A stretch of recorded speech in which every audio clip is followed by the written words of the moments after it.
हाँ?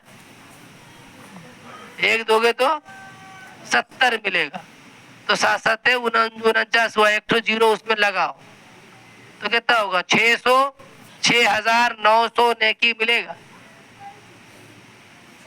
6,900 मिलेगा।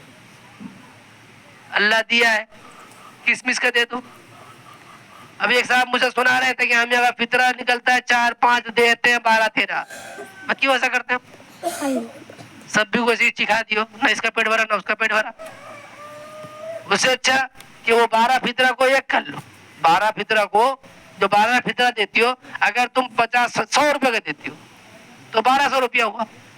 फितरा तुम्हारा 4 है, वही 1200 रुपया को 4 फितरा में भाग करोगे तो एक फितरा का दाम 300 रुपया होगा।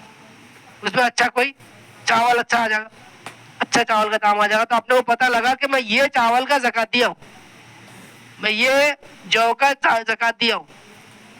अब आग बंद करके तीर मार दिया, लगा लगा नहीं लगा नहीं लगा, मेरा तो दिल के बहलाने के लिए, दिल को सुकून पहुंचाने के लिए मैं ना 200 रुपया का फितरा दिया। अब काय का दिया, उसको पता तो होना चाहिए।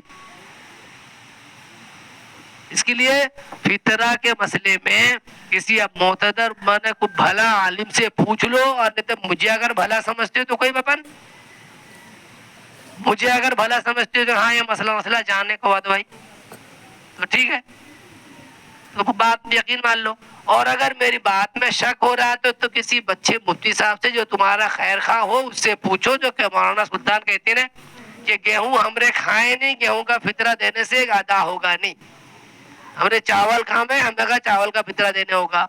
और अल्लाह अगर माल दिया है तो खजूर का दे दो, किशमिश का दे दो। मैंने पाया जहां तक वीडियो जाते और जो सुनती ने अगर उनको